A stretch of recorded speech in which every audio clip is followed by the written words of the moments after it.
નમસ્કાર વિદ્યાર્થી મિત્રો, હું BSc sir bright school Modasa ફરીવાર આપનું સ્વાગત કરું છું. વિદ્યાર્થી મિત્રો, આપણે ચેપ્ટર 5 સ્ટાર્ટ કરી ચૂક્યા છીએ. ચેપ્ટર 5 ની ત્રણેક થિયરી એટલે કે ત્રણેક લેક્ચર જોઈ ગયા છે. આજે નવા લેક્ચરની અંદર આપણે ચેપ્ટર 5 ને આગળ જોવાના છે, જેની અંદર આપણે ખાસ એક અવસ્થા, વાયુ અવસ્થા વિશે અભ્યાસ કરવાનો છે અને શા માટે અભ્યાસ કરવાનો છે એ પણ સમજીશું. ત્યાર પછી એના જે નિયમો છે, જે વાયુના નિયમો છે, એ નિયમમાં સૌથી અગત્યનો જે નિયમ છે બોયલનો નિયમ, જે આપણે અભ્યાસ કરવાના છે, એને સંપૂર્ણ સમજવાના છે. પરીક્ષામાં પૂછાઈ શકે એવા 3 પ્રશ્નો જે છે, ત્રણ પ્રશ્નોની ચર્ચા કરવાના છે અને એના આધારે જે દાખલા પરીક્ષામાં પૂછાય છે, કોમ્પિટિટિવ એક્ઝામમાં પૂછાય છે, એ પણ આપણે સોલ્વ કરવાના છીએ. તો આજે આપણે લેક્ચરની અંદર બોયલનો નિયમ શીખવાના છીએ.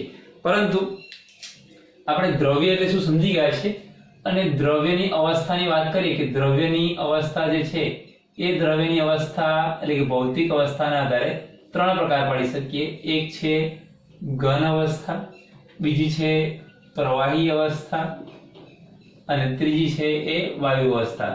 આપણે આના વિશે સંપૂર્ણ સમજ મેળવી ચૂક્યા છીએ, બરાબર છે. જે ઘન અવસ્થા છે એ ઘન અવસ્થા ધોરણ 12 ની અંદર તમને ચેપ્ટર નંબર 1 આવશે. ચેપ્ટર નંબર 1 શીખવામાં આવશે. એટલે ધોરણ 12 ની અંદર ઘન અવસ્થા ભણવામાં આવશે. ત્યારબાદ જે પ્રવાહી અવસ્થા છે એ પ્રવાહી અવસ્થા ધોરણ 12 ની અંદર ચેપ્ટર નંબર 2 ની અંદર શીખવામાં આવશે. એટલે પ્રવાહી અવસ્થા ત્યાં શીખશો. આ ઉપરાંત ધોરણ 11 ની અંદર ચેપ્ટર નંબર 1 ની અંદર તમે દ્રાવણો શીખી ગયા. એટલે ધોરણ 12 માં અને ધોરણ 11 માં બંનેની અંદર તમને પ્રવાહી અવસ્થા શીખવવામાં આવશે. અને છેલ્લે વાયુ અવસ્થા, તે વાયુ અવસ્થા ધોરણ એટલે કે સ્ટાન્ડર્ડ 11th માં ચેપ્ટર નંબર 5 જે આપણે સ્ટાર્ટ કરી ચૂક્યા છીએ, જેની અંદર વાયુ અવસ્થા વિશે અભ્યાસ કરવાના છે. એટલે માત્ર ને માત્ર વાયુને લગતી બાબતો, એટલે બાષ્પને લગતી વાયુને લગતી બાબતો, બધી આ બાબતો આપણે ધોરણ 11 ચેપ્ટર નંબર 5 શીખવાના છે. જ્યારે આ ધોરણ 12 ની અંદર, આ પણ ધોરણ 12 ની અંદર અને કેટલોક ભાગ આપણે ધોરણ 11 ની અંદર શીખી ગયા છીએ. તો હવે ટાઈમ ન લેતા આપણે વાયુ અવસ્થા વિશે સ્ટાર્ટ કરીએ. વાયુ અવસ્થાના થોડા નિયમો જોઈશું, વાયુના કેટલાક ગુણધર્મો જોઈશું અને પછી આપણે એના નિયમો તરફ જઈશું. તો સ્ટાર્ટ કરીએ આપણે વાયુ અવસ્થાઓ. તો પહેલો ટોપિક જોઈએ કે વાયુ અવસ્થાઓ.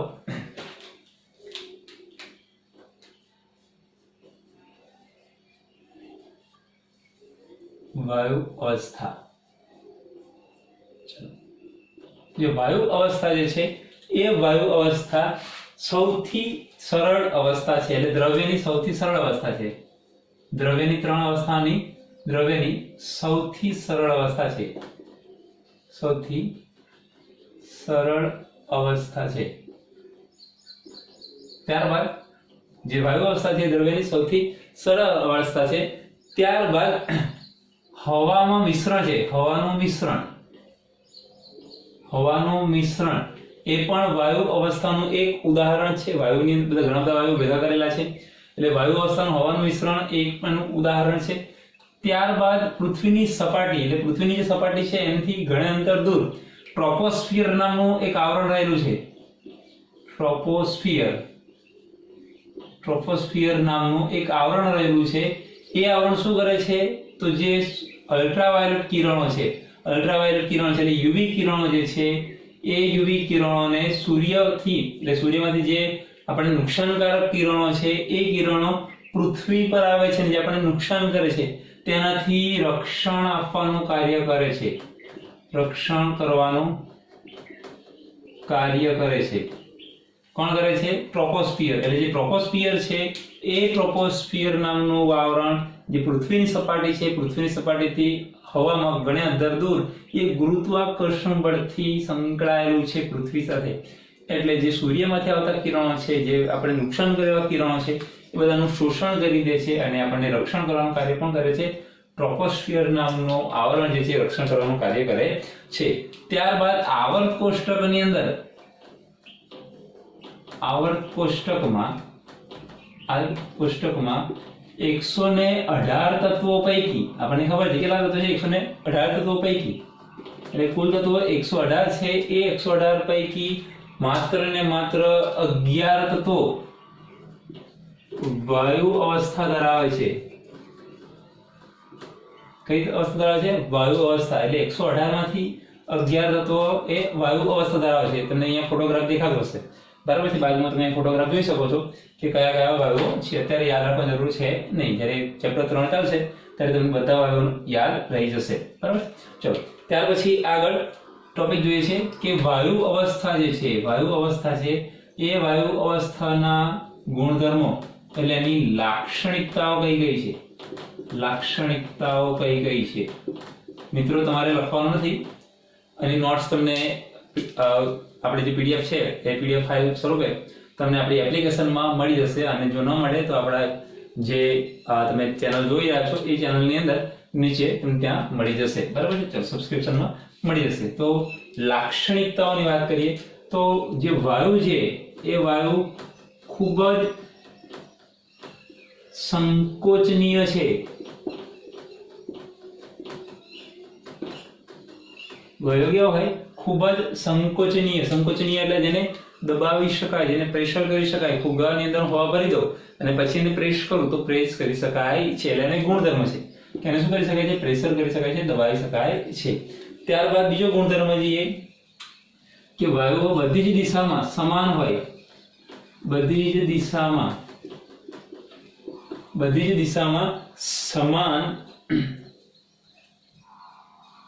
સમાન દબાણ ધરાવે છે. દબાણ ધરાવે છે. બધી દિશામાં સમાન દબાણ ધરાવે છે. એટલે માનો કે કોઈ ફુગ્ગો લો, એ ફુગ્ગોની અંદર બધી જગ્યાએ હવા ભરી દો તો દરેક જગ્યાએ વાયુ કેવો હશે? સમાન દબાણ ધરાવતું હશે. દરેક જગ્યાએ ફુગ્ગાની ઉપર જો કે નીચે જો, મધ્યમાં જો, કોઈ પણ જગ્યાએ જો, બધી જગ્યાએ દબાણ સમાન હશે. હા, પરંતુ એ ફુગ્ગાના આકાર પ્રમાણે હવા ત્યાં ગોઠવાયેલી હશે. એટલે હવાને પોતાને આકાર છે નહીં. એટલે એમ લખી શકીએ કે આકાર ધરાવતી નથી, પરંતુ શું કરે છે? પાત્રને અનુસાર આકાર ધારણ કરે છે. અનુસાર આકાર ધારણ કરે છે. એટલે એને પોતાને આકાર છે નહીં બરાબર છે. પોતાને આકાર નથી, પરંતુ જેવો પાત્ર હશે એ પાત્ર મુજબ એનો આકાર ધારણ કરશે. ફુગ્ગાની અંદર ભરશો તો ફુગ્ગા જેવો આકાર ધારણ કરશે. ત્યારબાદ આગળ વાત કરીએ કે જે હવા હોય, જે હવા હશે અથવા તો વાયુની વાત કરીએ તે વાયુને જ્યારે મિક્સ કરવા હોય ત્યારે મારે કોઈ પણ પ્રકારની કોઈ પદ્ધતિનો ઉપયોગ કરવો પડતો નથી. જેમ કે મારે ઓક્સિજન અને H2 બંનેને મિક્સ કરવા હોય તો મારે કોઈ પણ સાધન ઉપયોગ ના કરવો પડે. એની જાતે એ મિક્સ થઈ જાય. એટલે કોઈ વિશિષ્ટ પ્રકારના સાધનની જરૂર પડતી નથી. કારણ કે હવાની અંદર ઘણા બધા તમે જોઈ શકો ઘણા બધા વાયુઓ છે. હવાની અંદર ઘણા બધા વાયુઓ છે. એ શું કરે છે? આપોઆપ એકબીજા સાથે ભળી શકે છે. હવાની અંદર આપણે એમ કહીએ કે માત્ર ઓક્સિજન છે તો ના, એની અંદર નાઇટ્રોજન છે, ઓક્સિજન છે, હાઇડ્રોજન છે, હવે બરાબર ઘણા બધા વાયુઓ રહેલા છે. અને એ એકબીજા સાથે સરળતાથી ભળી શકે છે. અને ભેળવવા માટે અથવા જોડવા માટે કોઈ પ્રકારનું રાસાયણિક કે કોઈ પણ પ્રકારનું સાધનની જરૂર પડતી નથી. પરંતુ હા, એને યોગ્ય નિપજ બનાવવા માટે ક્યારેક એને યોગ્ય નિપજ બનાવવા માટે યોગ્ય પ્રક્રિયાઓ કરવામાં આવે, પરંતુ એને મિક્સ કરવા માટે કોઈ સાધનની જરૂર પડતી નથી. અને એને કોઈ પણ પ્રકારના સાધનની જરૂર પડતી નથી. આ એના ગુણધર્મોની વાત કરીએ છીએ. હવે વાત કરીએ વાયુની વાત કરીએ. આપણે વાયુ અવસ્થાની વાત કરી, એના કેટલાક ગુણધર્મો જોયા. હવે આપણે જોઈશું કે એના નિયમો, વાયુના નિયમો સૌથી અગત્યનો ટોપિક છે. અને આ ટોપિક સમજવાનો છે મિત્રો, તો ખાસ ધ્યાન આપશો.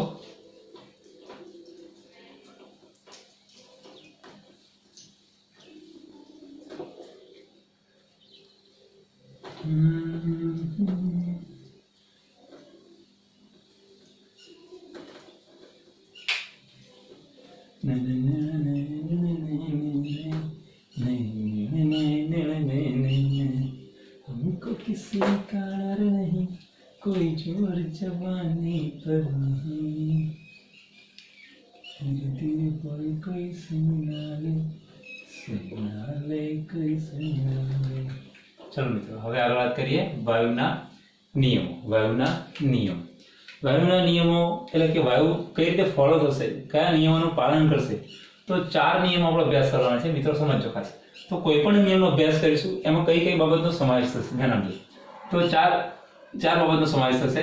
એક તાપમાન, યાદ રાખજો તાપમાન જેને આપણે ટેમ્પરેચર ટી કહીએ છીએ। ત્યારબાદ સેકન્ડ નંબર દબાણ જેને આપણે પ્રેશર પી કહીએ છીએ।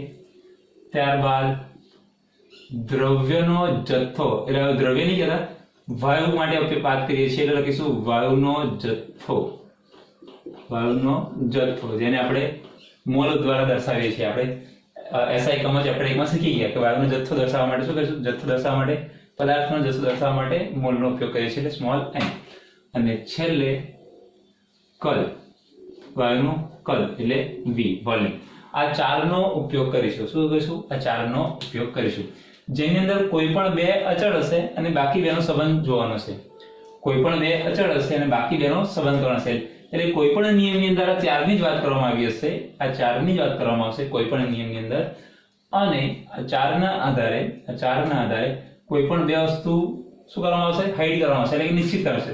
જેમ કે તાપમાન અને દ્રવ્યનો જથ્થો અચળ રાખવામાં આવે તો પી અને વી નો સંબંધ કેવો છે એ દર્શાવે। એટલે જે 4 વૈજ્ઞાનિક છે એ 4 વૈજ્ઞાનિક કયા કયા છે, તો સૌથી પહેલો આવશે બોયલનો નિયમ, ખૂબ જ અગત્યનો છે।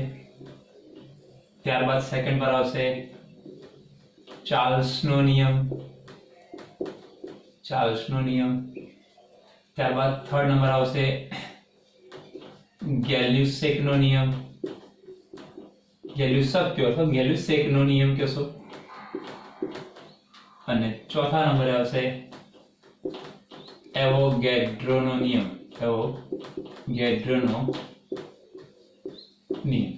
બરાબર છે। તો આ 4 નિયમનો અભ્યાસ કરવાના છે, જેની અંદર પહેલા નિયમની વાત કરીશું। તો પહેલા નિયમમાં શું થશે, તો પહેલા નિયમની અંદર તાપમાન T અચળ રાખવામાં આવશે, દ્રવ્યનો જથ્થો અચળ રાખવામાં આવશે। તો અચળ રાખવા એટલે કે T ને અને N ને અચળ રાખીએ તો P અને V નો સંબંધ શું છે એ દર્શાવીશું। એટલે આ 2 અચળ અને આ 2 નો સંબંધ શું છે, કોણ વ્યસ્ત પ્રમાણમાં છે, સમપ્રમાણમાં છે એ દર્શાવીશું। એટલે આપણે શું કહીશું, બોયલનો નિયમ કહીશું। આમ કોઈ પણ નિયમની વાત કરીશું તો એ નિયમની અંદર 4માંથી કોઈ પણ 2 વસ્તુ અચળ હશે, જ્યારે બીજા 2 વસ્તુનો સંબંધ કેવો છે એ દર્શાવીશું। તો આપણે આ 4 નિયમનો અભ્યાસ કરીશું। આજે આપણે જોઈશું માત્ર બોયલનો નિયમ જોઈશું, અને એ નિયમના આધારે 3 પ્રકારના પ્રશ્નો પૂછાઈ શકે। 3 ડિસ્ક્રાઇબ કરીશ, એનો પ્રશ્નનો જવાબમાં કેટલું લખવું એ તમને પીડીએફ ફાઇલમાંથી મળી જશે। અત્યારે આપણે માત્ર એની સમજૂતી મેળવવાના છે અને એના એક્ઝામ્પલ ગણવાના છીએ। તો આપણે સ્ટાર્ટ કરીએ છીએ બોયલનો નિયમ।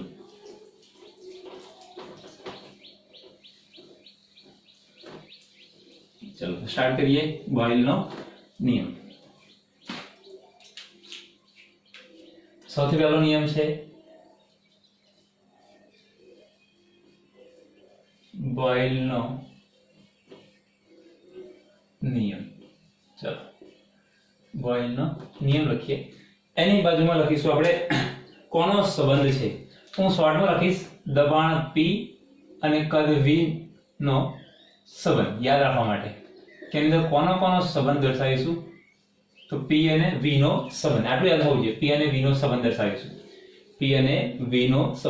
તો કોણ રહી ગયું, તો 4 વસ્તુ હતી, તાપમાન T, દબાણ P, કદ V, મોલ N, આ 4 વસ્તુ હતી। તો આ 2 સંબંધ કોનો દર્શાવીશું, P અને V નો। તો બાકી કોણ રહ્યું, T અને N, આ 2 રહ્યા। તો એનો મતલબ કે આ બંને કેવા હશે, અચળ હશે। તો બોયલનો નિયમ શું કહે છે, તો બોયલનો નિયમ એવું કહે છે, નિયમ લખીએ કે જ્યારે હું તાપમાન અચળ રાખું કોઈ વાયુ માટે, સમજો હું એક વાયુ લઉં છું, એ વાયુનો જથ્થો લઉં છું, શું લઉં છું, જથ્થો લઉં છું। એ જથ્થો પણ કેવો, નિશ્ચિત લઉં છું, નિશ્ચિત એટલે નક્કી, ફિક્સ, એનાથી વધારે ના લઈ શકું, ઓછો નહીં, એક ચોક્કસ નિશ્ચિત જથ્થો લઉં છું। એટલે કે એક વાયુનો જથ્થો લઉં છું અને એનું તાપમાન પણ નક્કી કરું છું, તાપમાન પણ ફિક્સ, જેમ કે ઓરડાનું તાપમાન 27 સેલ્સિયસ હોય તો 27 સેલ્સિયસ થી વધારવાનું પણ નહીં અને ઘટાડવાનું પણ નહીં, એટલે 27 સેલ્સિયસ હું નક્કી કરું કે ભાઈ તાપમાન નક્કી કરી દઉં છું।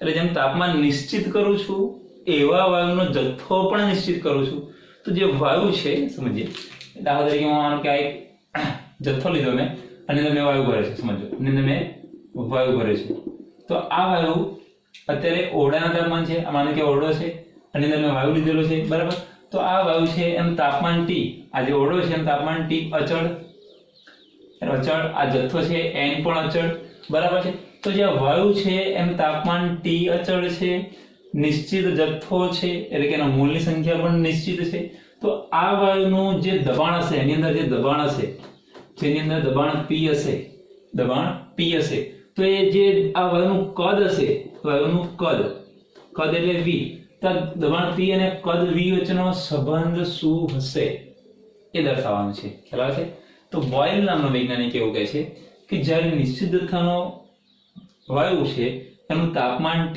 અચળ હોય નિશ્ચિત જથ્થાનો વાયુનું દબાણ P તેના કદના વ્યસ્ત પ્રમાણમાં હોય છે એટલે P ચલે છે V ફરીવાર કે તાપમાન T નિશ્ચિત એટલે કે અચળ તાપમાને નિશ્ચિત જથ્થાના વાયુનું દબાણ P તેના કદના વ્યસ્ત પ્રમાણમાં હોય છે વ્યસ્ત પ્રમાણ એટલે વિરુદ્ધમાં હું દબાણ વધારું તો કદ ઘટે ઓબ્વિયસલી ફુગ્ગો મારી પાસે મોટો હોય બરાબર અને એનું પ્રેશર આમ કરું દબાણ વધારો તો ફુગ્ગો મોટો થશે ના ફુગ્ગો થશે નાનો થશે કેમ કારણ કે દબાણ વધારતા એ વાયુ સંકોચાશે એટલે ફુગ્ગો નાનો બનશે એટલે જે ફુગ્ગો છે એ ફુગ્ગાનું તાપમાન નોર્મલ ઓરડાનું તાપમાન હશે ઓરડામાં બેઠા છું એટલે તાપમાન બદલાવાનું નથી એનું એ જ રહેવાનું છે ત્યાર પછી એનું જે જથ્થો છે જે અંદર વાયુ ભરેલો છે ફુગ્ગામાં એ પણ અચળ રહેવાનો છે અને એ વાયુને જ્યારે હું દબાણ આપું છું એટલે કે જેને દબાણ આપું છું પ્રેશર કરું છું ત્યારે એનું કદ નાનું બને છે ફુગ્ગો મોટો હોય તો નાનો થશે એટલે એનો મતલબ એવો થયો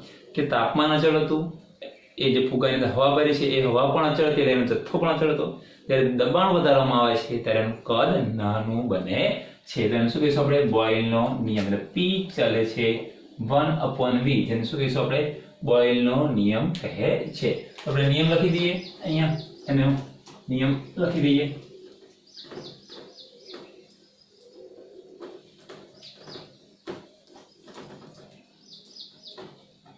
નિયમ કંઈક આવું થશે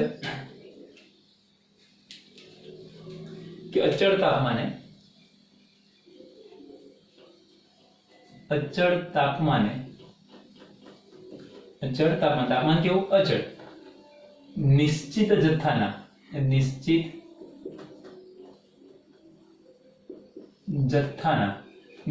જથ્થો એટલે કોણ મોલની સંખ્યા લે નિશ્ચિત જથ્થાના વાયુનું દબાણ P તેના કદના કેવા છે વ્યસ્ત પ્રમાણમાં હોય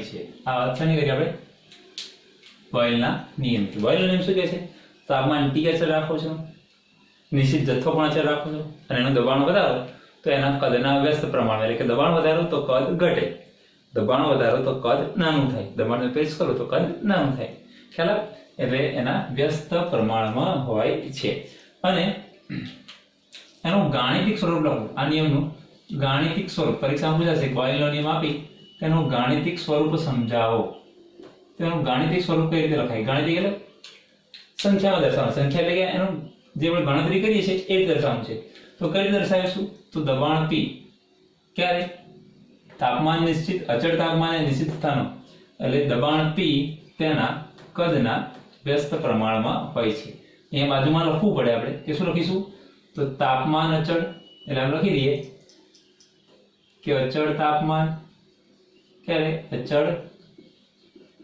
તાપમાને અને નિશ્ચિત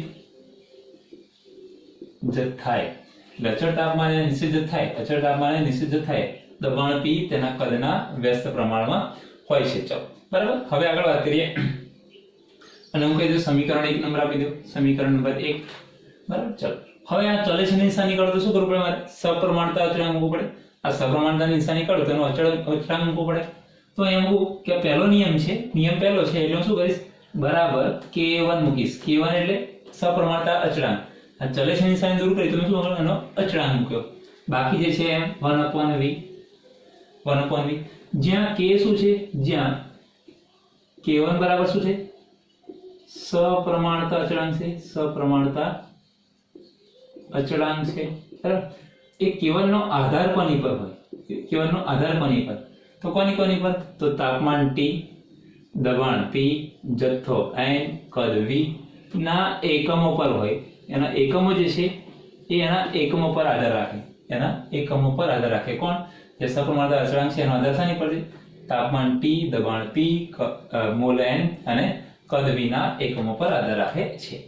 અને સમીકરણ નંબર 2 કહી દઈએ। સમીકરણ નંબર 2 હવે વાત કરીશું તો જો v ને આ રીતે લખાય કે p બરાબર k1/v લખાય। આ રીતે લખાય k1/v, k1 ગુણ્યા 1 કરશો એટલે જ રહેશે, બરાબર।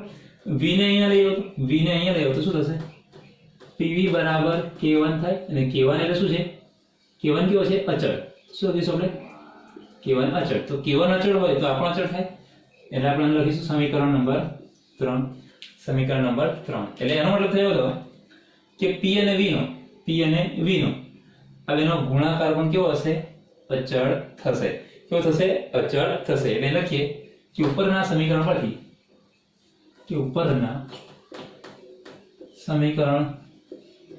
પરથી કહી શકાય છે કે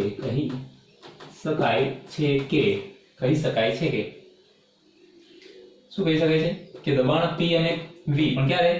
અચળ તાપમાને અને નિશ્ચિત જથ્થાના વાયુની વાત કરીએ છીએ। કહી શકાય છે કે અચળ તાપમાને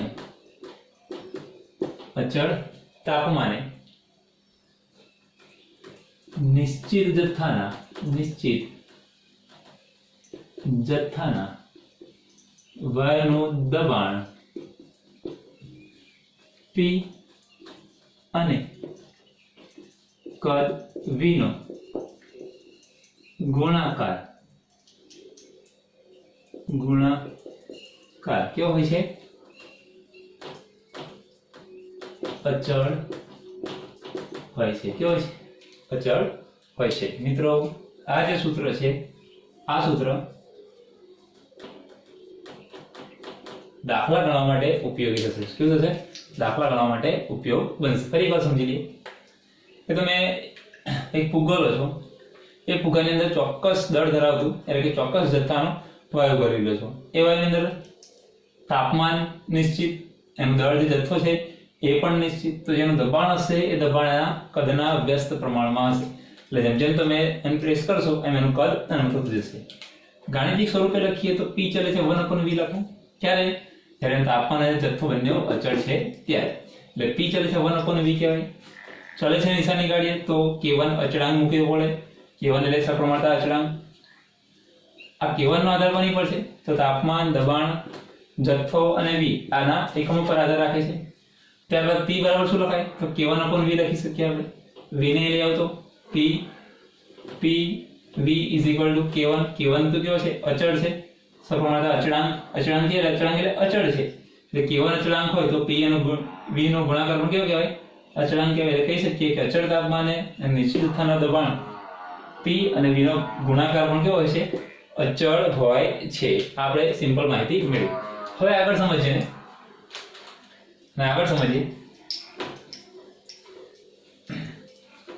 કે આપણે સૂત્ર છેલ્લે લાસ્ટ મળ્યું કે p * v। અહીંયાથી આગળ કન્ટિન્યુ કરીએ। p * v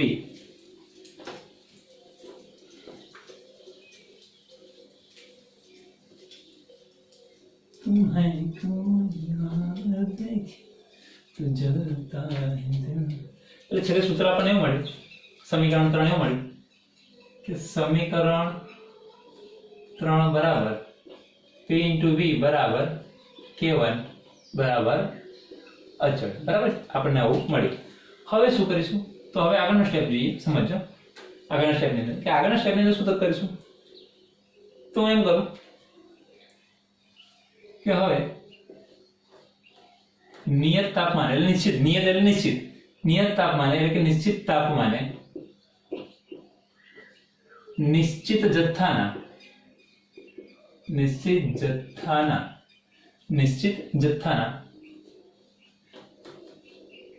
વાયુનું પ્રારંભિક દબાણ P1 સમજ. હવે મારી પાસે ફુગ્ગો છે, ફુગ્ગાની અંદર હવા ભરી, તાપમાન નિશ્ચિત છે, એની અંદર હવા ભરી એ નિશ્ચિત છે. એટલે શરૂઆતનું કંઈક દબાણ તો હશે, શરૂઆતનું દબાણ અને કદ તો હશે ને. ફુગ્ગાવાળો છે તેનું દબાણ હશે ને, એની અંદર દબાણ તો હશે જ. આટલું કદ છે તેનું કદ પણ હશે. તો જે શરૂઆતનું દબાણ છે, જે શરૂઆતનું કદ છે એને P1 V1 કહી દઉં. એટલે શરૂઆતનું દબાણ P1 અને કદ V1 છે. હવે શું કરીશું?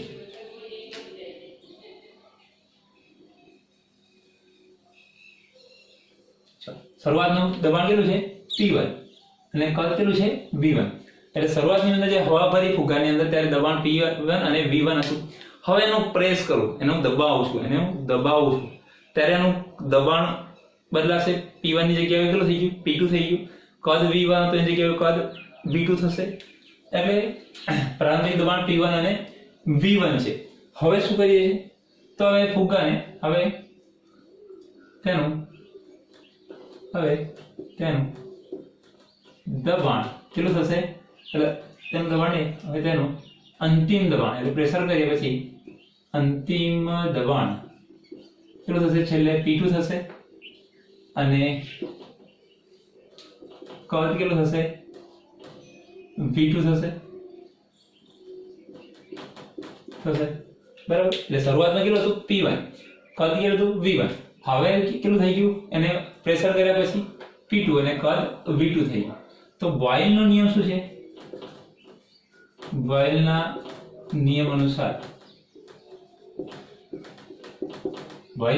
શું છે? તો આપણને ખબર છે P1 V1 એટલે કે સમીકરણ 3 પરથી લખી શકીએ. શું લખીશું? સમીકરણ 3 પરથી લખી શકીએ. શું લખાશે? અહીંયા જગ્યાએ P1 V1 એટલે કે P1 V1 is equal to K1. સમીકરણ નંબર 4 કહી દઈએ P1 V1 માટે. એ જ રીતે P2 V2 માટે લખીએ તો P2 V2 બરાબર K1, કારણ કે પહેલા નિયમ માટે લખીએ છીએ એટલે અચળાંક તો સમાન જ રહેવાનો છે. લખીએ સમીકરણ નંબર 5. હવે આ સમીકરણ 4 અને 5 બંને સમાન જ કહેવાય, K1 છે. એટલે સમીકરણ 4 બંને શું કરીએ? સરખાવી શકીએ, બંને સમાન છે. તો સમીકરણ 4 અને 5 પરથી સમીકરણ 4 અને 5 ને સરખાઈએ તો શું લખાશે? P1 V1 is equal to P2 V2. P1 V1 બંને K1 લખાય, K1 બરાબર K1. તો P1 V1 બરાબર P2 V2 લખી શકીએ. આ સમીકરણ એક્ઝામ્પલ ગણવા માટે ખૂબ જ અગત્યનું છે, યાદ રાખજો. સમીકરણ નંબર 6. બરાબર છે. તો આપણે સમીકરણ મળ્યું તેની અંદર લખ્યું આપણે કે સમીકરણ 3 બરાબર કોને મળ્યું? P * V કેવો અચળ મળે છે. તો કોઈ એવી પરિસ્થિતિ લખીએ કે શરૂઆતનું P1 V1 કદ હતું, અંતિમ કદ કેટલું થયું? અંતિમ કદ V2 અને દબાણ P2. બરાબર છે. તો આ નિયમના આધારે તમને શું કરે છે? એનું સાબિતી આપે તો P1 V1 = P2 V2. હવે પરીક્ષામાં દાખલા કેવો થશે? તો શરૂઆતનું દબાણ આપેલું છે, શરૂઆતનું કદ આપેલું છે, અંતિમ કદ આપેલું છે, તો દબાણ કેટલું હશે એ શોધવાનું થશે. ટૂંકમાં 4 વસ્તુમાંથી કોઈ 3 વસ્તુ આપી દેશે, 4 વસ્તુમાંથી કોઈ 3 વસ્તુ આપી લેશે, કોઈ એક શોધવાની હશે. જેને શોધવાની છે એને કરતા બનાવી દેશો તો આપણને આરામથી મળી જશે. તો આ સમીકરણનો ઉપયોગ દાખલા ગણવા માટે ખૂબ જ અગત્યનો છે. બરાબર. તો આ સમજી લીધું આપણે કે બોયલનો નિયમ જે સમીકરણ 6 મળે છે એ સમીકરણ 6 ને આપણે બોયલના ગાણિતિક સ્વરૂપે લખી દઈએ કે સમીકરણ 6 બોયલના નિયમનું ગાણિતિક સ્વરૂપ છે. બરાબર. પરીક્ષામાં પ્રશ્ન પૂછાઈ શકે કે બોયલનો નિયમ આપી તેનું ગાણિતિક સ્વરૂપ સમજાવો. તો તમારે અત્યારે જે કંઈ શીખ્યા નિયમથી લઈને આ સૂત્ર સુધી સમીકરણ 6 સુધી જે શીખ્યા એ તમારે ડેરિવેશન કરવાનું થશે. 3 માર્ક્સ કે 4 માર્ક્સનું ક્વેશ્ચન આવી શકે છે. બરાબર. તો આ એક ક્વેશ્ચન હતો કે બોયલનો નિયમ સમજાવો, તો બોયલનો નિયમ લખી અને તેનું ગાણિતિક સ્વરૂપ સમજાવો. બરાબર છે. હવે આગળનો એક ટોપિક જોઈએ છે. એ આગળનો ટોપિક એવો છે કે પરીક્ષામાં પ્રશ્ન પૂછાઈ શકે કે બોયલનો નિયમ તેના આલેખ દ્વારા સમજાવો અથવા બોયલના નિયમની સમજૂતી આલેખ દ્વારા આપો. બરાબર. એને સમજી લઈએ આપણે.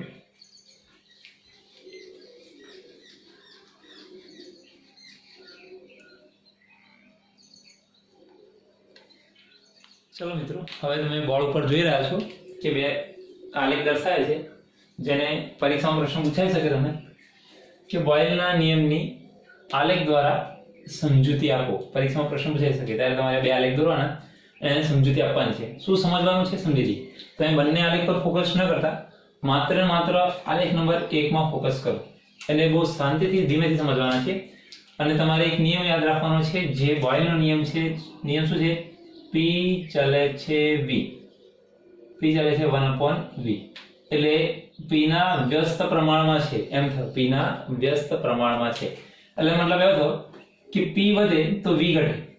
P વધે તો V ઘટે. કેમ? કે વ્યસ્ત છે. એક વધશે તો એક ઘટશે.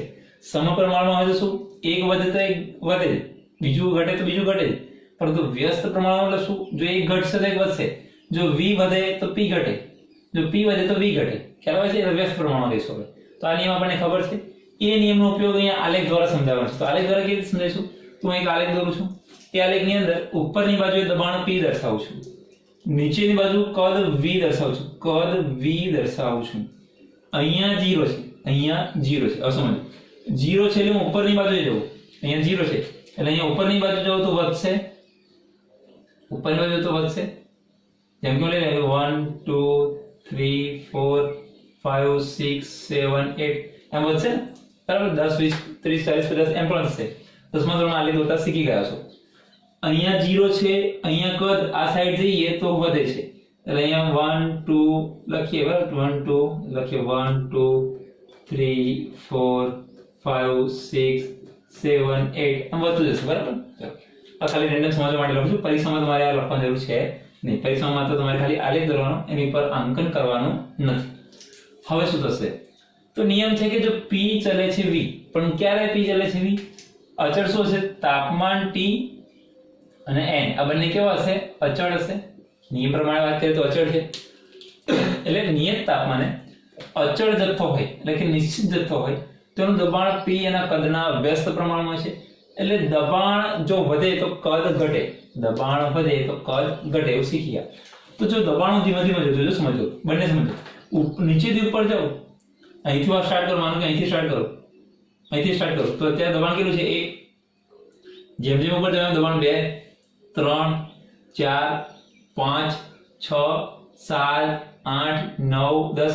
એટલે જેમ જેમ ઉપર જાવ એમ એનું દબાણ વધે છે, એમ એનું દબાણ વધે છે. હા કે ના? ચલો ત્યારબાદ જો આમ જાઉં, અહીંથી સ્ટાર્ટ કરું તો અહીંયાથી 1 લખેલું તમને ખ્યાલ આવે.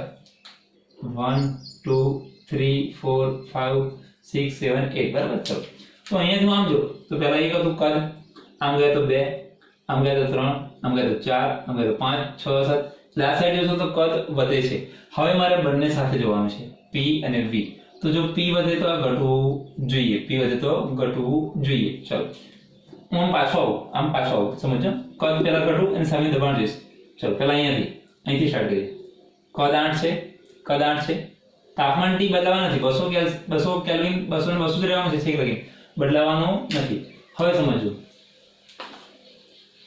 કે અહીંયાથી કદ હું પાછો આવું કદ તો પાછો તો 6 8 7 6 5 5 4. એટલે કદ ધીમે ધીમે ઘટે. તમે જોજો આ વક્ર થોડો ઉપર જાય છે. કેમ?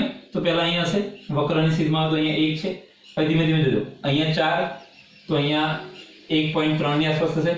પછી અહીંયા આવીશ તો 3 તો અહીંયા 2, અહીંયા 2 તો અહીંયા 3, અહીંયા 1 તો અહીંયા 4, હજુ આવીશ તો અહીંયા 5, જો થોડો પાછો આવીશ તો 6. એટલે ટૂંકમાં જેમ જેમ કદ ઘટે છે એમ એમ હવે રેખા વધતી જાય છે અને રેખા વધે તો નીચે દબાણ વધતું જાય છે. એટલે જેમ જેમ દબાણ વધે છે એમ એમ કદ ઘટે છે. એટલે જેમ જેમ દબાણ વધે એમ કદ ઘટે છે. તો આ દ્વારા આનો આ આલેખ 400 ગેલન માટે ગણીએ તો જેમ જેમ કદ વધશે એમ એમ ઉપર દબાણ વધતું જશે, જેમ જેમ કદ ઘટશે એમ વધતું જશે. તાપમાન અચળ છે, તાપમાન અચળ છે, તાપમાન અચળ છે, પરંતુ એના આલેખ જોઈએ તો વક્ર મળે છે, વક્ર મળે છે. તો આલેખની અંદર તાપમાન અચળ છે અને પરિસ્થિતિ સમાન બને છે, એટલે આવા આલેખને યાદ રાખજો, આવા આલેખને એટલે કે p ચાલે છે 1/t ના, p ચાલે છે 1/v ના આલેખને સમતાપી આલેખ કહેવાય, સમતાપી આલેખ કહેવાય, સમતાપી આલેખ કહે છે. એટલે સમતાપી આલેખ તમે કહી શકો છો, બરાબર. તો સમતાપી તરીકે ઓળખવામાં આવશે. એટલે તાપમાન સમાન છે, તાપમાન સમાન છે, પરંતુ કદ ઘટે છે ત્યારે દબાણ વધે છે. એ આપણા બોયલના નિયમના આધારે સમજી શકાય છે. તો આ પહેલું હતું, બોયલના નિયમના આધારે સમજી ગયા છીએ આપણે. હવે એક બીજી બાબત છે, એક નોંધ કરીને ખાસ, જે તમને પરીક્ષામાં પૂછાઈ શકે. જો કોની થોડી બુદ્ધિ, વિડિયો સ્ટોપ કરી દેજો અને થોડી બુદ્ધિ લગાવજો આ સૂત્રના આધારે, આ સૂત્રના આધારે, બરાબર. ચાલો, તો પ્રશ્ન એવો છે કે જો દબાણ અડધું કરવામાં આવે, અડધું કરવામાં આવે તો કદ ખાલી જગ્યા થાય. તો વિચારી જવાબ દો. આ JEE અને નીટ માટે અગત્યની કી છે. કી છે એટલે મતલબ આ સેન્ટેન્સનો ઉપયોગ આના પ્રશ્ન સોલ્વ કરવા માટે ઉપયોગી થશે. જો દબાણ અડધું કરવા માટે, એનો દબાણને અડધું કરી દો તો બોલો કદ, અને અડધું કરું છું તો એના વ્યસ્ત પ્રમાણમાં છે. વિચારી જવાબ દો. અને હું અડધું કરું તો આને વ્યસ્ત પ્રમાણમાં છે, કેવું થશે? બમણું થશે. દબાણ p ને હું ઘટાડો, અડધું કરી દઉં તો એનું ડબલ થઈ જશે. અડધું થાય ને ડબલ. કેમ કે આના વ્યસ્ત પ્રમાણ છે, જેવું આ અનુભવ છે એનાથી વિરુદ્ધનો અનુભવ છે, એટલે આનું હું અડધા કરું તો એના ડબલ થશે. એટલે જવાબ શું આવશે? જો દબાણ અડધું કરવામાં આવે તો કદ બમણું થાય, બમણું થાય. યાદ રાખજો, પરીક્ષામાં પૂછાઈ શકે, હોય MCQ માં આવી શકે, અથવા 1 માર્ક્સના પ્રશ્નમાં પૂછાઈ શકે, અથવા એના એક્ઝામ્પલ સોલ્વ કરવા માટે ઉપયોગી બનશે. આનો આ જ આલેખ હું અહીંયા લખું, આનો આ જ આલેખ, પરંતુ આલેખમાં અહીંયા કદ ડાયરેક્ટ મેળવ્યું તો એની જગ્યાએ શું લખીશ? 1/v આખું લઈશ, 1/v, જેની અંદર 3 તાપમાન T3, T2, T1, 1 2 3, બરાબર. તેની અંદર T3 સૌથી વધારે છે, T3 સૌથી વધારે, T2 ઓછું અને T1 સૌથી ઓછું. તો 3 આલેખની અંદર તમે જોઈ શકો કે દબાણ P નીચેથી ઉપર જતા વધશે, કદ ઇન્વર્સ 1/v. હવે સમજો, અહીંયા ચલે છે, પહેલા ખાલી મેં v હતું, અહીંયા લખો ને કે P ચલે છે v, તો આ P અને v નો જ આલેખ દોર્યો મેં, P અને v નો, એટલે બંને વ્યસ્ત પ્રમાણમાં હતા. એટલે એક વધે તો એક ઘટે, એક વધે તો એક ઘટે, એક વધે તો એક ઘટે અને એક ઘટે તો એક વધે, અને વ્યસ્ત પ્રમાણમાં હતો. એટલે મેં ખાલી v લીધો હતો આગળના સૂત્રમાં, કે P અને v નો આલેખ. હવે v નથી લેતો પણ 1/v, એટલે આ તો કેવું છે બીજાના સમપ્રમાણમાં. આ વધે તો આ વધશે, આખો બેનો ગુણોત્તર આ બે તો વધશે ને, આ વધશે તો આ વધશે, આ ઘટશે તો આ ઘટશે. આ બંને સમપ્રમાણમાં છે પણ કદ વ્યસ્ત પ્રમાણમાં છે. તો હવે હું આલેખ સમજાવું છું 1/v નો. તો શું થશે? આમ જઈએ તો કદ વધે, આમ જઈએ તો કદ વધે, આમ જઈએ તો દબાણ વધે. તો આમ જઈએ ધીમે ધીમે તો જો કદ વધતું જશે, એટલે લખીએ કે 0 1 2 3 4 5 6 7 8, અહીંયા 1 2 3 4 5 6 એમ જઈએ, બરાબર. તો શું થશે? આમ જવું, જો અહીંથી જવું તો અહીંયા વધ્યું ઉપર, અહીંયા 1, આ સાઈડ 1, બરાબર. પછી આગળ જઈએ તો અહીંયા 2, તો અહીંયા આ સાઈડ વધશે. આગળ જઈએ તો અહીંયા 3, અહીંયા 2 4, જો આલેખ ખ્યાલ આવે છે. ત્યારે ટૂંકની અંદર આ જ્યારે 1/v નો આલેખ દઉં ત્યારે શું થાય? એ તો સમપ્રમાણમાં છે, દબાણ વધશે તો સાથે 1/v પણ વધશે. પણ ખાલી v લઉં તો એ બીજાના વ્યસ્ત પ્રમાણમાં છે. એટલે આ આલેખ દર્શાવે છે 1/v નો છે. 1/v એટલે ઇન્વર્સ કદની ઉપર ઇન્વર્સ મૂકેલો છે. એટલે 1/v માં કેવો છે? 1/v તો સમપ્રમાણમાં છે, પરંતુ v વ્યસ્ત પ્રમાણમાં છે. તો આ બે આલેખ દ્વારા તમારે સમજૂતી દર્શાવવી પડશે. તો આપણે આ વાત કરી પાણી કે બોયલના નિયમની આલેખ દ્વારા સમજૂતી. હજુ એક ત્રીજો ક્વેશ્ચનની ચર્ચા કરીએ છીએ અત્યારે. ચલો મિત્રો, હવે આગળનો એક ક્વેશ્ચન જોઈએ છે. ખાસ અગત્યનો ક્વેશ્ચન છે અને બહુ સમજવા લાયક ક્વેશ્ચન છે, અને સમજીશું એને સંપૂર્ણ રીતે. તો બોયલના નિયમ પરથી વાયુની ઘનતા ડેન્સિટી d અને દબાણ p વચ્ચેનો સંબંધ, એટલે d અને p વચ્ચેનો સંબંધ પરીક્ષામાં તમને પૂછાઈ શકે એવો પ્રશ્ન છે. અને સમજતા પહેલા ઘનતા અને વાયુનો સંબંધ શું છે સમજી લઈએ. તો હું 3 લઉં, એક ઘન લઉં, ખાલી સમજવા માટે, ઘન, પ્રવાહી અને વાયુ, બરાબર છે? ચાલો આપણે ખ્યાલ છે, વધારે વિશેષ ખ્યાલ આવશે. ઘનની અંદર ઘટક કણો કેવા હોય બીજાને? અડી અડીને ગોઠવાયેલા હોય.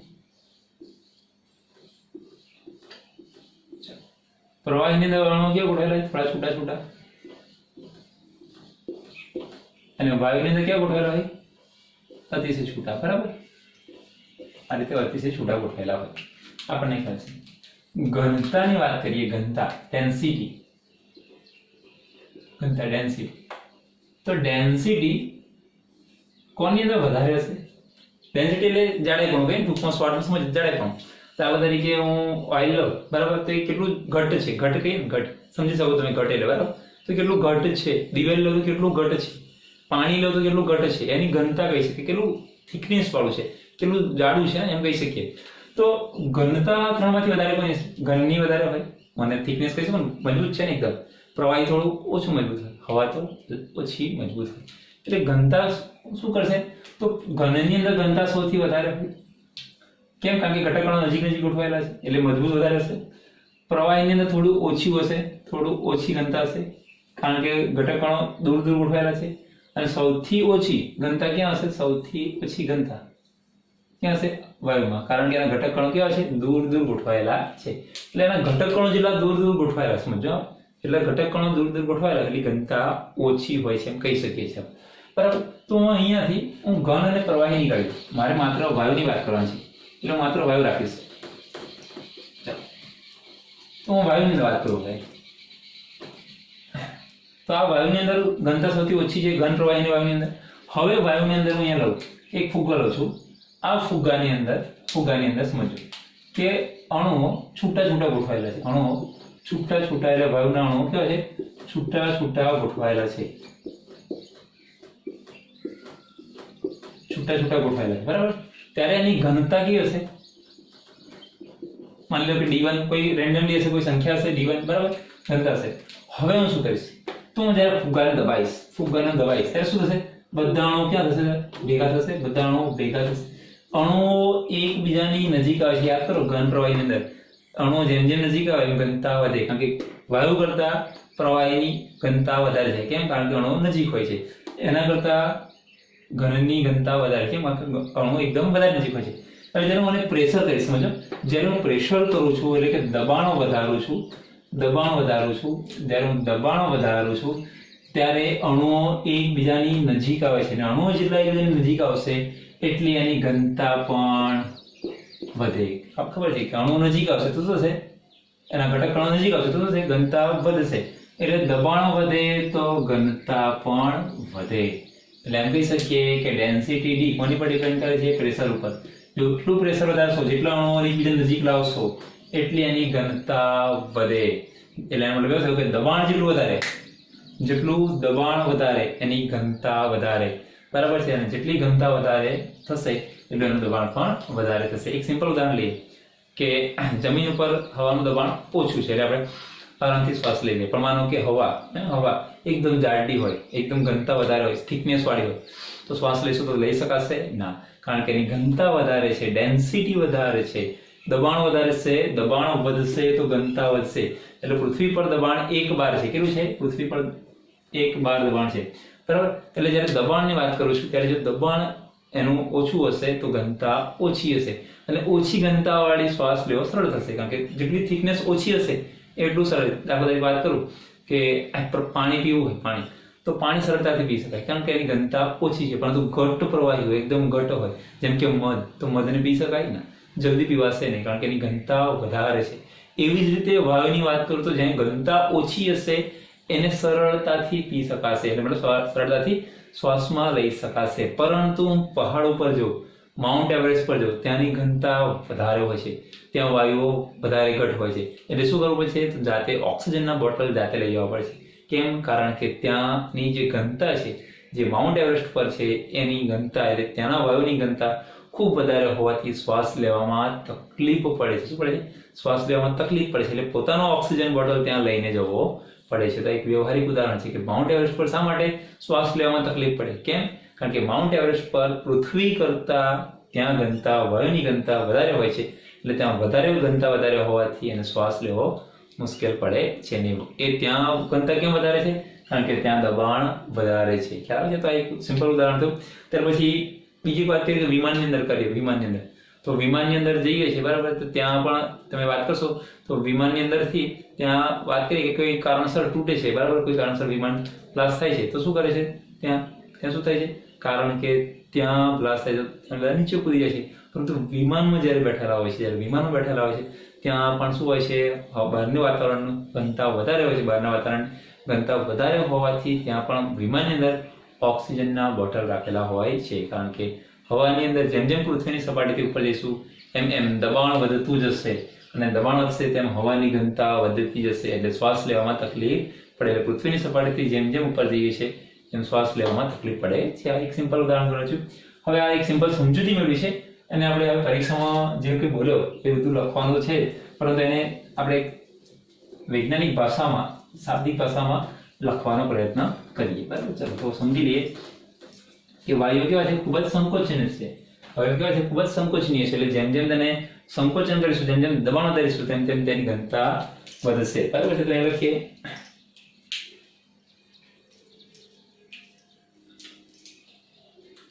લખીએ કે બોયલના નિયમ અનુસાર PV = K1. બોયલ નિયમ અનુસાર, બોયલના નિયમ અનુસાર બરાબર, મેં તમને કીધું કે દબાણ P એની ઘનતાના સમપ્રમાણ છે. P ચલે છે D. આ સૂત્ર સાબિત કરવાનું છે. તો કઈ રીતે? ચલો, બોયલનો નિયમ છે PV = K1. બોયલના નિયમ અનુસાર આપણે લખી શકીએ છીએ બરાબર. ચલો તો સમીકરણ એક કહી દઈશું આપણે એને. સમીકરણ નંબર 1. હવે આપણે વાત કરીએ. પરંતુ આપણને ખબર છે કે ઘનતા ડેન્સિટી શું છે? Mass by volume. Mass by volume. તો મારે અહીંયા V છે તો અહીંયા V ને કરતા બનાવી દે તો શું થશે? તો માટે V બરાબર માસ બાય ડેન્સિટી થઈ જાય. સમીકરણ નંબર 2. સમીકરણ નંબર 2. સમીકરણ 2 ને હું સમીકરણ 1 માં મૂકી દઉં. સમીકરણ 2 ની કિંમત સમીકરણ 1 માં મૂકતા તો શું થશે? v ની જગ્યાએ હું m/d લખી શકું. તો p ચલે છે m/d = k1 લખી શકું. સમીકરણ નંબર 3 થશે. સમીકરણ નંબર 3 થશે. ચાલો હવે આગળ વાત કરીએ. આપણે બોયલના નિયમની અંદર કઈ વસ્તુ લખી છે? બોયલના નિયમની અંદર તાપમાન કેવું છે? અચળ છે. નિશ્ચિત જથ્થો દળ એ પણ કેવું અચળ છે. એટલે દળ પણ અચળ કહેવાય. દળ પણ અચળ કહેવાય બરાબર. તો હું શું કરીશ આ સમીકરણની અંદર કે p * m/d ની જગ્યાએ k1 નીચે લઈ આવું. k1 બરાબર d. આ રીતે લખાય. સમીકરણ આવું બનશે. આવું સમીકરણ બનશે. k ને અહીંયા d ને ત્યાં લઈ જાવ બરાબર.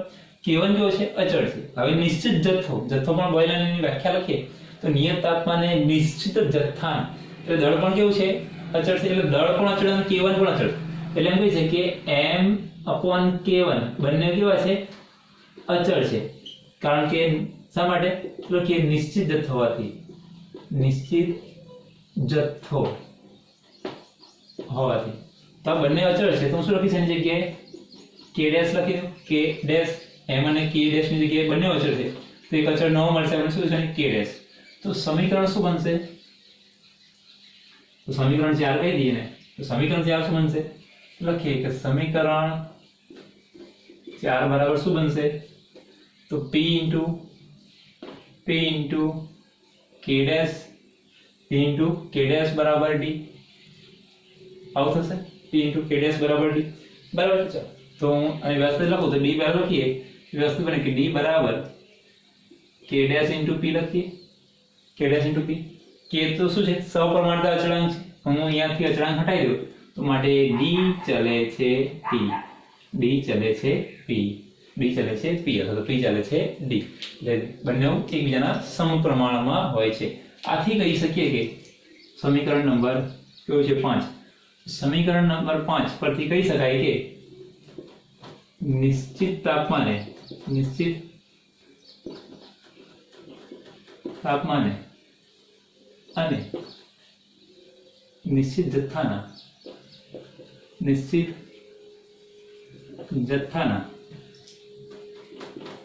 વાયુની ઘનતા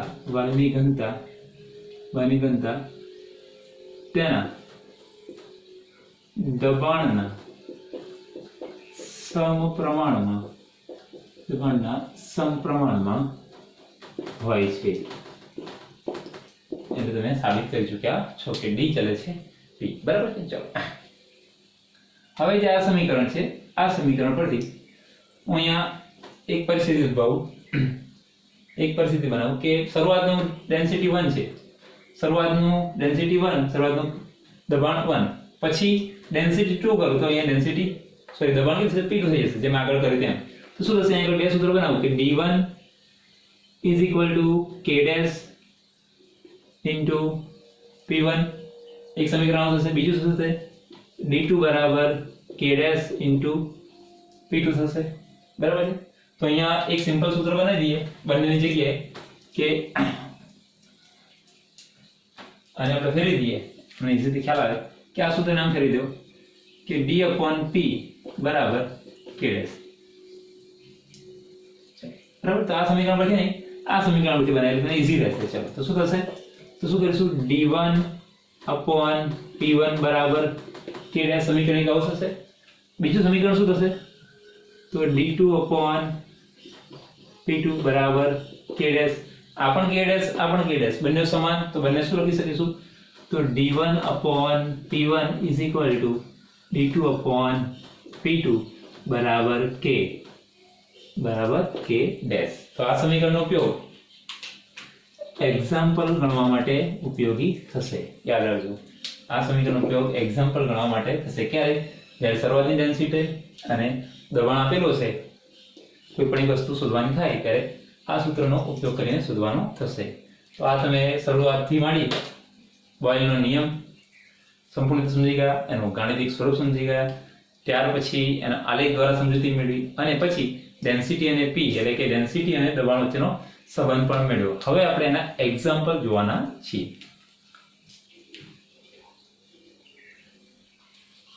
ચલો મિત્રો, હવે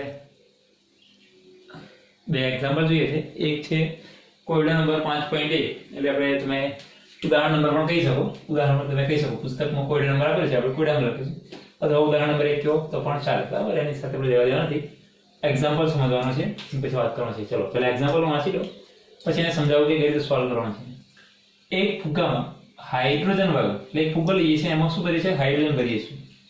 ઓરડાના તાપમાને ભરવામાં આવે છે. તાપમાન નિશ્ચિત થઈ ગયું એટલે આપણને ખબર પડી કે તાપમાન T અચળ હાઇડ્રોજન વાયુ ભરવામાં આવે છે. જો 0.2 બાર દબાણ વધે તો ફુગ્ગો ફાટી જાય. એટલે વધુમાં વધુ દબાણ કેટલું ભરી શકીએ? 0.2. એટલે છેલ્લું કદ થઈ ગયું. અંતિમ દબાણ કેટલું હોવું જોઈએ? 0.2 આપવું જોઈએ. એટલે આપણને ખબર પડી કે અંતિમ દબાણ છે. જો એક બાર દબાણે 2.27 લીટર કદ, દબાણ અને કદ, દબાણ એટલે દબાણ એકમ કોણ છે?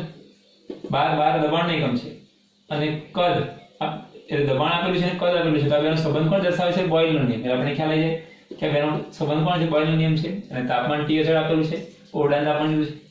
કદ ધરાવે છે. એટલે કે જો એક બાર દબાણે 2.27 લીટર કદ ધરાવે છે તો તે ફુગ્ગો કેટલા કદ સુધી, એટલે 20 શોધવાનું છે. એટલે ફરી એકવાર કરીએ કે અને સાદું રૂપ થોડું આપી દઈએ કે તાપમાન T અચળ છે, H2 વાયુ ભરવામાં આવે છે, અંતિમ કદ 0.2 બાર છે. જો P1 શરૂઆતનું દબાણ કેટલું આપેલું છે? શરૂઆત P1 બરાબર 1 બાર આપેલું છે, જે આગળ છે લખી દઈએ. એ સમય કદ આપેલું છે એટલે કદ એટલે V1 = કેટલું આપ્યું છે? 2.27 લીટર આપેલું છે. તો અંતિમ કદ શોધવાનું છે, પરંતુ અંતિમ દબાણ પણ આપેલું છે આપણને. અંતિમ દબાણ કેટલું એટલે લખીએ. અંતિમ દબાણ કેટલું? P2 0.2 બાર આપેલું છે. મિત્રો સમજો, અંતિમ દબાણ કેટલું આપેલું છે? 0.2. શરૂઆતનું કેટલું આપ્યું છે? 1 બાર. બરાબર છે. અને કદ આપેલું છે V1. તો અંતિમ કદ એટલે ફુગ્ગો કેટલા કદ સુધી, છેલ્લા કેટલા કદ સુધી વિસ્તરશે? તો આપણે લખીએ V2 બરાબર શોધવાના છે. બરાબર. તો આપણને મળી ગયો P1 V1 = V2 કરી નાખીએ. તો લખીએ કે બોયલના નિયમ અનુસાર, એટલે બોયલના નિયમ અનુસાર શું કરીશું? P1 V1 is equal to P2 V2. શોધવાનું શું છે? V2. તો માટે V2 બરાબર શું થશે? P1 V1 upon P2 થશે. P1 કેટલા આપેલા છે આપણને? P1 એક બાર મૂકી દઈએ, એક બાર એકમ ખાસ મૂકો. V1 કેટલા આપે છે? V1 આપે છે 2.27 લીટર, એટલે 2.27 લીટર ભાગ્યા P2 કેટલા આપે છે? 0.2 બાર, 0.2 બાર, 12 કેન્સલ, એટલે આને તમે સાદુરૂપ આપશો, સાદુરૂપ આવશે 11.35. 11.35 એકમ કયો વધ્યો? લીટર. તો મળ્યો લીટર. એટલે અંતિમ કદ કેટલું હોવું જોઈએ? 11.35. એટલે 11.35 કરતા વધારે તમે કદ ભરી દો, વધારે હવા ભરો તો ફુગ્ગો ફાટી જશે. એટલે અંતિમ કદ કેટલો હશે? 11.35 કરતા ઓછું હોવું જોઈએ. તો એકદમ સિમ્પલ હતો. શરૂઆતનું દબાણ આપ્યું હતું, શરૂઆતનું કદ આપેલું હતું, અંતિમ દબાણ આપેલું હતું, અંતિમ કદ શોધવાનું. એટલે સિમ્પલ તમે સૂત્રનો ઉપયોગ કરીને ગણી શકો છો. બરાબર. ચલો સેકન્ડ નંબરનું જોઈએ. સેકન્ડ નંબરનું એક્ઝામ્પલ.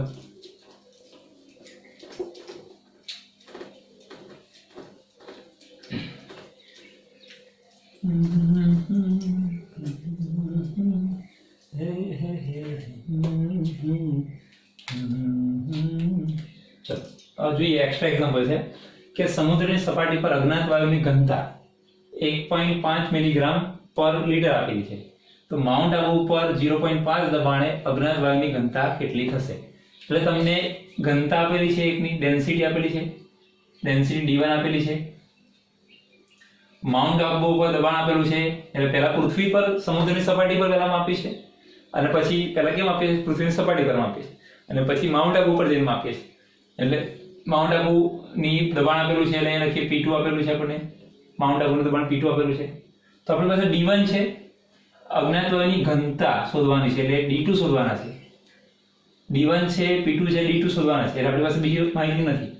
એટલે આપણે એક કામ કરીશું કે પૃથ્વીની સપાટી પર ઘનતા સમજો. પૃથ્વીની સપાટી પર વાયુની ઘનતા યાદ રાખજો. ઘનતા ન આપેલી હોય, ઘનતા ડેન્સિટી ન આપેલી હોય ત્યારે હંમેશા એક બાર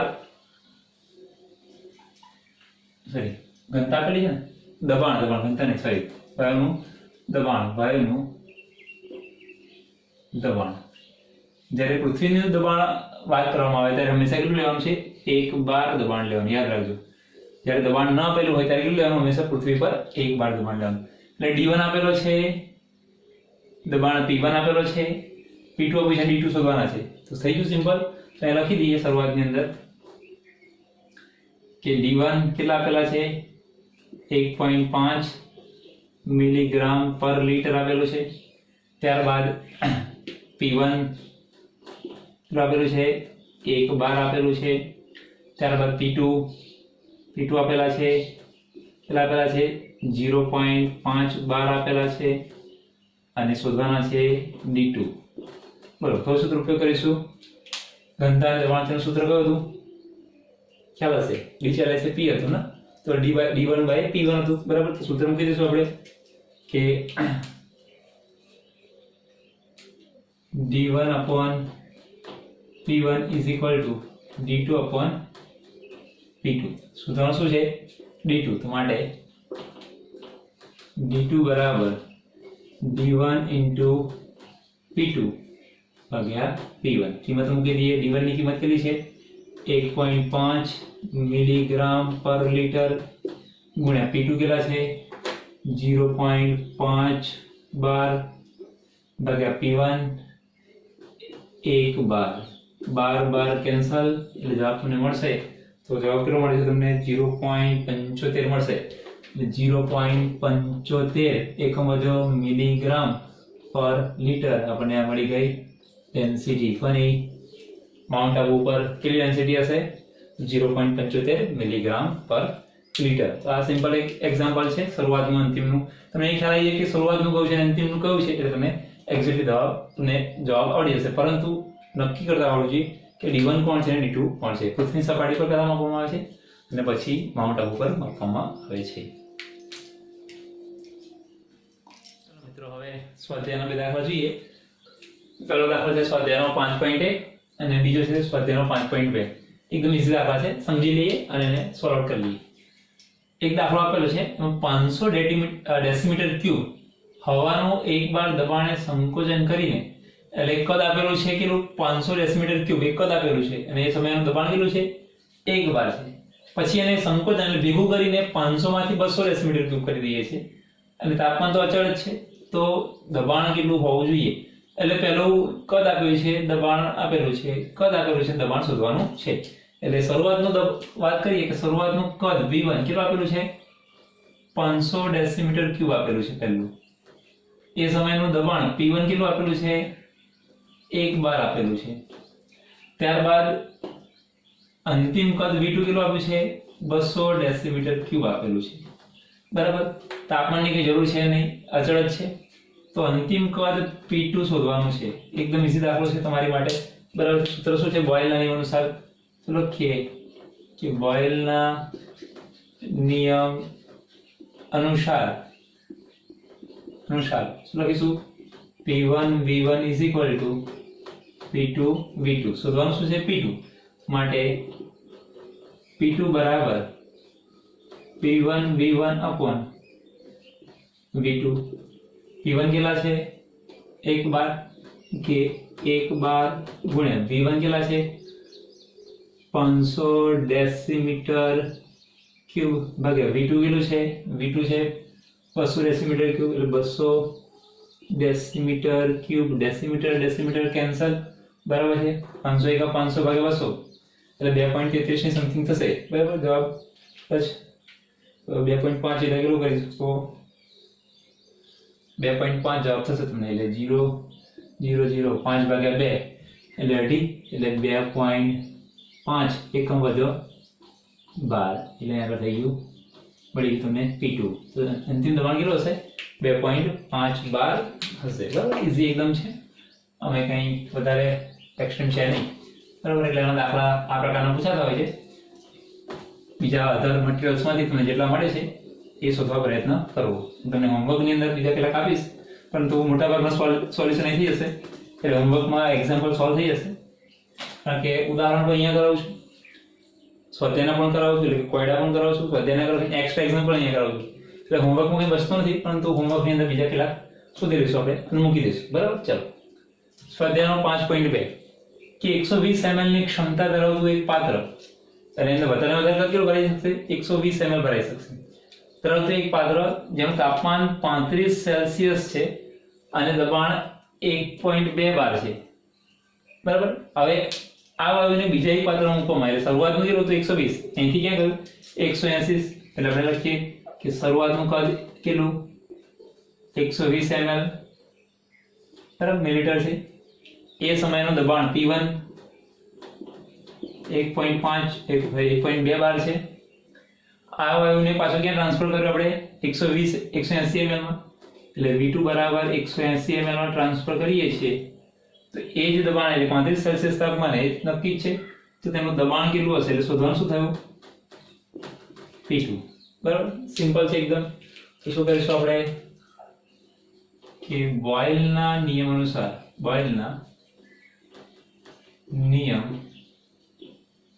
અનુસાર શું કરીશું આપણે P1 V1 is equal to P2 V2. શોધવાનું શું છે P2.